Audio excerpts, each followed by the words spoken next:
हमें कौम को समझनी होगी कि जो इस्तेमारी ताकतों का न्यू ग्रेड गेम है, उसके तहत जो है नौबादियाती निजाम की एक नई शक्ल में वापसी आप कह लें, ईस्ट इंडिया कंपनी के दौर की वापसी कह लें, तो वो ये चाहते हैं इस्तेमारी ताकतें कि जो जौहरी ताकत पाकिस्तान है उसमें IMF, FATF और अब स्टेट बैंक और दूसरे इदारों से मिलके हमारे गिर्द ऐसा जो है वो गर्दन के गिर्द घेरा तंग करें कि जो इस्तेमारी ताकतों के मकासद हैं, पाकिस्तान को कमजोर करना, मईशत को कमजोर करना, हुकूमत और कौम में एतमाद का बुरान पैदा करना, वो ये मकासद बिल्कुल वाज़ेह तौर पर नजर आ रहे हैं।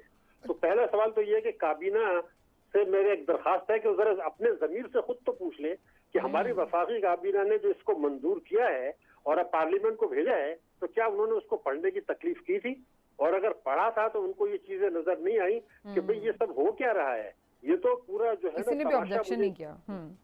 अच्छा सिद्दीकी साहब, कुछ लोगों का ख्याल ये है कि CPEC में चाइना जो यहाँ पे इन्वेस्टमेंट कर रहा है और अमेरिका को ये डर, ये खतरा है कि कहीं इसका ज्यादा असर रसूख ना हो जाए, तो उसको भी रोकने के लिए वो स्टेट बैंक पे अपना कंट्रोल चाहता है, मालियाती इदारों पे अपना कंट्रोल चाहता है ताकि पाकिस्तान को अपने शिकंजे में ले सके। तो इसमें कोई है सच्चाई? आप समझते हैं कोई ऐसी बात भी है?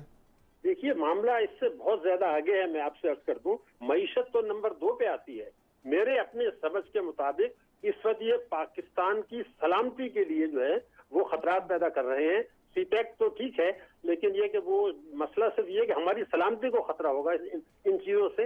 मैं इसलिए कह रहा हूँ कि कायदे आजम ने, मैं आपको तारीख बता रहा हूँ, 1 जुलाई 1948 को जब स्टेट बैंक का इफ्तिताह किया था तो उन्होंने ये कहा था कि हमारा मरकजी बैंक, हमारा state bank of Pakistan, Pakistan की माली खुद मुख्तारी की अलामत होगा, सिंबल होगा। अब हमने उसको मुकम्मल तौर पर IMF के कंट्रोल में दे दिया है। और अब आप देखिए जो आज सूरत हाल क्या है, हमारे गवर्नर जो हैं वो मिस्र में थे, IMF के मुलाजिम, उनको हम लाके गवर्नर स्टेट बैंक बना दिया। उन्होंने मिस्र से ही IMF के एक और मुलाजिम को लेके डिप्टी गवर्नर बना दिया। अब वो दोनों वहां से आ गए और ये कहा गया है कि जो मॉनेटरी और फिस्कल कोऑर्डिनेशन बोर्ड था जिसमें बड़े बड़े फैसले होते थे उसको खत्म करें और अब ये गवर्नर साहब जो हैं IMF के जो मुशीर खजाना या वजीर खजाना होंगे वो दोनों मिलकर फैसले कर लें। तो इसका तो इन्होंने एक फैसला ये भी किया था। तो ये तो खासी वाकई तशवीशनाक सूरत हाल है। लेकिन डॉक्टर साहब, इसके साथ साथ नेपरा की तरफ जो ये ऑर्डिनेंस लेके आ रहे हैं उसने भी बड़ी खतरे की घंटियां बजा दी हैं। बिजली मजीद महंगी होगी, जैसे इमरान साहब ने भी जिक्र किया, 5 से 6 रुपए फी यूनिट की भी बात की जा रही है। अवाम की तो बस पहले ही हो चुकी है, ये मामला कहाँ जाके रुकेगा? हुकूमत तो इसकी जिम्मेदारी लेती नहीं है, वो तो कहती है पहले ही वाली हुकूमत मुआहदे बड़े ऐसे महंगे कर गई। नहीं, अगर ये था तो मैं आपसे अर्ज कर दूं कि ये बात बिल्कुल गलत है। मैं आपसे अर्ज कर दूं कि 10 नुकाती हिकमत अमली जो है वो तहरीक इंसाफ लेकर आए थे इंतखाबात से चंद हफ्ते पहले कि हमारा ये एक्शन प्लान होगा। उसमें ये लिखा था, नंबर 1, हम उन वजूहात को दूर करेंगे जिनकी वजह से गर्दिशी कर्जा या सर्कुलर डेट पैदा होता है।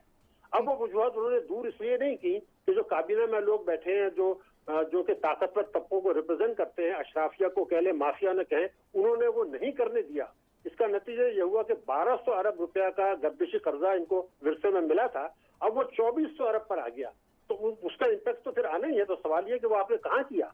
फिर उसमें ये वायदा सकता है, उसके खिलाफ इन्वेस्टिगेशन कर सकता है, मुल्क के वजीर आजम के खिलाफ इन्वेस्टिगेशन कर सकता है, लेकिन वो governor state bank, deputy governor, उनके एग्जीक्यूटिव को हाथ नहीं लगा सकता। ये किस किस्म की चीजें हम कर रहे हैं भाई? नहीं तो ये क्यों कर रहे हैं? इसकी क्यों जरूरत पड़ गई है? कि जी हमें $500 मिलियन के ट्रांस चाहिए IMF से, क्योंकि IMF कह रहा है इसलिए मैंने करना है। $500 मिलियन खतरे में है। शर्म आनी चाहिए हमें इन सब चीजों पे इस तरीके से इवन सोचने। नहीं, तो आप ये कह रहे हैं कि ये जो तरमीमी ऑर्डिनेंस आ रहा है इसके बाद स्टेट बैंक के चेयरमैन को कोई भी नहीं पूछ, कोई अदारा, कोई शख्सियत इस मुल्क की उनसे कुछ नहीं पूछ सकेगी? बिल्कुल। 5 + 5 10 साल। 10 साल? अच्छा, 10 साल आप पूछ नहीं सकते उनको? नहीं, इंक्लूडिंग प्राइम मिनिस्टर? अरे प्राइम मिनिस्टर क्या, जो अपॉइंटिंग अथॉरिटी है प्रेसिडेंट ऑफ पाकिस्तान, वो भी कुछ नहीं कर सकता। अच्छा, नहीं यानी नहीं, फर्ज करें, मैं वैसे पूछ रहा हूं, फर्ज करें वो कोई स्कैंडल आ जाए, कोई मनी लॉन्ड्रिंग, कोई गड़बड़ हो जाए, कोई तो उनसे नैब, FIA, कोई हमारे हसास अदारे, कोई कुछ नहीं, मतलब कोई तो पूछेगा नहीं कर सकते। हर चीज से इम्यून कर दिया गया है, हर चीज से इम्यून। نہیں تو اس کو بتائیں کہ کس طریقے کا ہم یہ کام کر رہے ہیں. اچھا ایک اور چیز سنیں جی. اس کی ایک اور سنیں کہ اس کی ٹائمنگ بھی بہت اہم ہے. ٹائمنگ اس لیے یہ اہم ہے کہ یہ جو ڈرافٹ ہے امینڈمنٹ کا یہ کافی زمانے سے آ رہا تھا, ایون میرے زمانے سے بھی یہ چل رہا تھا. اچھا. لیکن یہی منسٹری آف فائنانس اس کو دائیں بائیں کر رہی تھی. اچھا. اس مرتبہ یہ اتنی جلدی اس لیے ہے کہ حفیظ شیخ صاحب کے جو فیوچر ہے وہ یہ سینٹ کے الیکشن کے بعد انسرٹن ہو گیا ہے. اب IMF کو جلدی پڑی ہے کہ ہمارا آدمی چلا نہ جائے یہاں سے, اس کے جاتے جاتے یہ کام کر لو. لہذا ایک دب لے کر گئے, رات کے وقت سمری کیبنٹ میں پہنچائی گئی, صرف صبح 5 سے 7 منٹ اس پر ڈسکشن ہوا اور کیبنٹ نے اس کی اپروول دے دی. پارلیمنٹ کا کام نہیں مگر یہ کیوں مانی یہ حکومت؟ مطلب یہ وزیر اعظم صاحب کو علم ہے اس بات کا یا یہ بالا کچھ ہو گیا, ہاتھ ہو گیا؟ پتہ نہیں پرائم منسٹر کو کچھ سمجھایا گیا ہوگا کہ دیکھیں جی اگر ہم نے اسٹیٹ بینک کو آٹونومی نہیں دی یا انڈیپینڈنس نہیں دی تو یہ IMF کا پروگرام سسپینڈ ہو جائے گا. ارے آج ہی آپ نے دیکھا پاکستان کے اپنے اخبار میں ایکسپریس ٹریبیون میں کیا لکھا ہوا ہے کہ مصر کے ترکی کے صدر اردوغان نے اپنے سینٹرل بینک کے چیف کو ہٹا دیا. پالیسی ڈفرینسز ان کے سمجھ کے مطابق یہ کہ اس نے ٹھیک کام نہیں کیا, ہٹا دیا اس کو. اور ہم بائی کانسٹیٹیوشن لیگلی وہ اختیار اپنے ملک کے وزیر اعظم اور صدر سے لے کے چھین لے رہے ہیں. یعنی یہ وزیر اعظم خود اپنے اختیارات کو چھین رہا ہے. اچھا. اور ترکی ہمارے لیے رول ماڈل بنا ہوا ہے.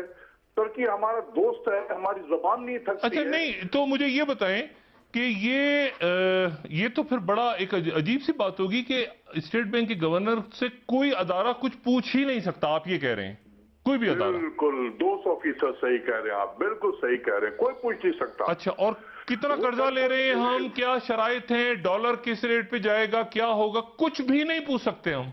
کچھ نہیں پوچھ سکتے ہیں. اگر اسٹیٹ بینک سمجھتا ہے کہ اس وقت انٹرسٹ ریٹ کو 40% پہ لے کے جا رہا ہے وہ لے کے چلا جائے گا, آپ منہ دیکھتے رہ جائیں. اگر اسٹیٹ بینک کا گورنر یہ سمجھتا ہے کہ اس ملک کا ایکسچینج ریٹ 500 روپے ایک ڈالر کے برابر ہو رہا ہے وہ لے کے وہاں پہنچ جائے, آپ کچھ نہیں کر سکیں گے, کچھ نہیں کر سکیں گے. آپ بے بس ہوں گے بالکل. اور یہ ہم اس ملک کے وزیر اعظم خود یہ کام کر رہے ہیں, یہ حیرانی کی بات ہے.